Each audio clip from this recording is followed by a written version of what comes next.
সিলেট বিভাগ কিভাবে পানির নিচে চলে গেছে এবং এর পেছনে দায়ী কারা। আপনি যদি বাংলাদেশের মানচিত্রের দিকে তাকান তাহলে দেখবেন সিলেট এখানে রয়েছে, সুনামগঞ্জ রয়েছে এখানে, আর মিঠামইন রয়েছে ঠিক এই জায়গাটিতে। আর এই পুরো অঞ্চলটা হচ্ছে সিলেট বিভাগ। এবং খুব সহজে বুঝতে পারবেন সুনামগঞ্জ এবং সিলেট থেকে মিঠামইন, অষ্টগ্রাম এবং ইটনার দূরত্ব 100 কিলোমিটারের বেশি। হাওরের উপর তৈরি করা যে রাস্তাটা নিয়ে এত বেশি কথা হচ্ছে সেই রাস্তাটি হচ্ছে কিশোরগঞ্জ জেলার ইটনা, মিঠামইন এবং অষ্টগ্রাম উপজেলার একটি লাইফলাইন। এর মধ্যে মিঠামইন হচ্ছে আমাদের মাননীয় রাষ্ট্রপতির জন্মস্থান। 3টি উপজেলার বিশাল এই এরিয়াটাতে আগে কোনো ভালো রাস্তা ছিল না এবং বর্ষার সময় তো একদমই না। 2016 থেকে 2020 সালের মধ্যে 874 কোটি টাকা ব্যয়ে বিশাল এই রাস্তাটি সম্পূর্ণ করা হয় এবং এটির দৈর্ঘ্য হচ্ছে 47 কিলোমিটার। আপনি যদি গুগল ম্যাপের দিকে তাকান তাহলে দেখবেন রাস্তাটি ঠিক এভাবে আছে, ইটনা থেকে মিঠামইন হয়ে অষ্টগ্রাম পর্যন্ত এসেছে।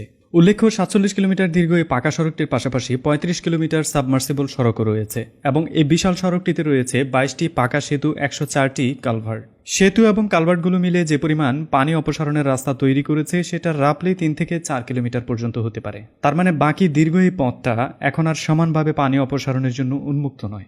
বিশাল এই এরিয়াটাকে যদি আরেকটু ভালোভাবে লক্ষ্য করেন তাহলে দেখবেন এর দুপাশে 2টি নদী রয়েছে। এপাশের নদীটির নাম হচ্ছে ধনু নদী, যেটি মূলত সিলেটের সুরমা নদী। আর অপর পাশে যে নদীটি রয়েছে সেটি হচ্ছে কালিনী নদী, যেটি মূলত সিলেট থেকে আসা কুশিয়ারা নদী। সো দুপাশে 2টি নদী এবং বিশাল এই রাস্তাটাকে যদি আপনি ফলো করেন তাহলে দেখবেন এটি সত্যিকার অর্থে কোনো নদীর উপর তৈরি হয়নি, এটি তৈরি হয়েছে ক্লিয়ারলি একটা হাওরের উপর। একটা হাওরের উপর তৈরি করা রাস্তাটাকে তাহলে কেন ব্লেম দেওয়া হচ্ছে?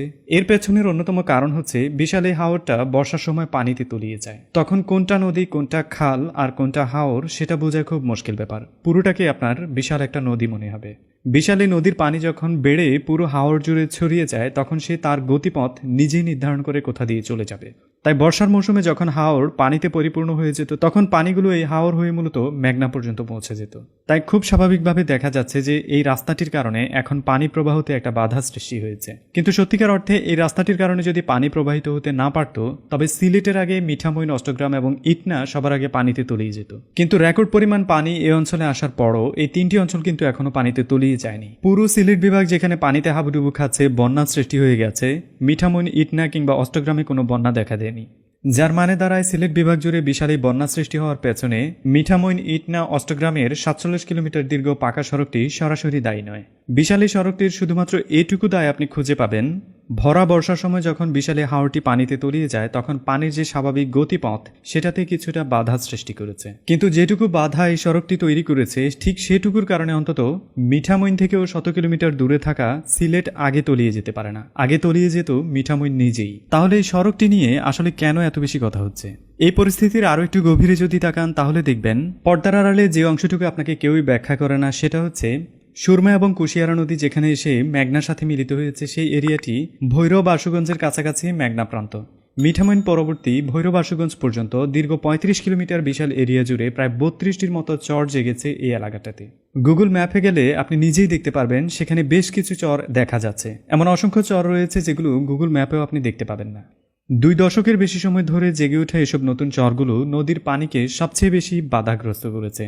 ফলে বন্যা বলেন কিংবা স্বাভাবিক বর্ষার পানি বলেন এর কোনোটাই খুব দ্রুত আকারে মেঘনায় এসে পৌঁছতে পারে না। আপনাকে অন্তত এটা বুঝতে হবে যে যত কিছুই ঘটুক নদী দিয়েই সবচেয়ে বেশি পানি প্রবাহিত হয়, হাওর দিয়ে নয়। তাই নদী যেখানে সরাসরি নিজেই বাধাগ্রস্ত সেখানে হাওরে তৈরি করা একটা রাস্তাকে দায় দিয়ে মুক্তি পাওয়ার কোনো উপায় নেই। কারণ বাংলাদেশের কোনো নদী এখন পর্যন্ত ভালোভাবে ড্রেজিং করা হয়নি, যে ড্রেজিং এর মতো একটি কাজ আমাদেরকে প্রতি বছর অন্তত বন্যা থেকে কিছুটা হলেও রক্ষা করতে পারে। সো যেটুকু দেখালাম সেটাতে আপনি ক্লিয়ারলি বুঝতে পারছেন যে হাওরের উপর যে রাস্তাটা তৈরি করা হয়েছে বা যে বাঁধটা তৈরি করা হয়েছে কিংবা যাই বলি এখানে কিন্তু পানি সরার জায়গাও তৈরি করা হয়েছে। আপনি হয়তো বলতে পারেন যে 47 কিলোমিটার দীর্ঘ সড়কের মধ্যে 3 থেকে 4 কিলোমিটারের মতো এরিয়া খোলা রাখা হয়েছে পানি যাওয়ার জন্য, সেটা একদম প্রপার না।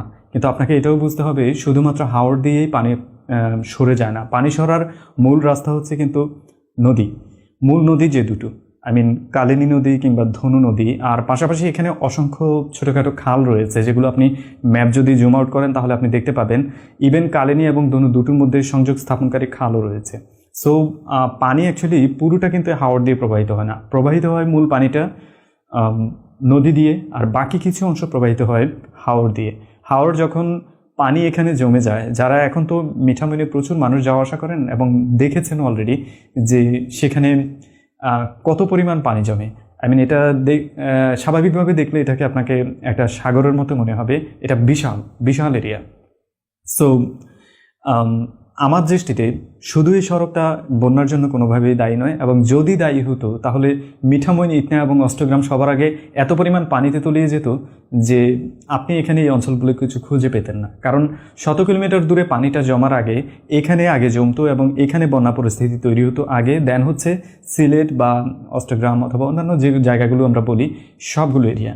সো সড়কটা সরাসরিভাবে দায়ী নয়।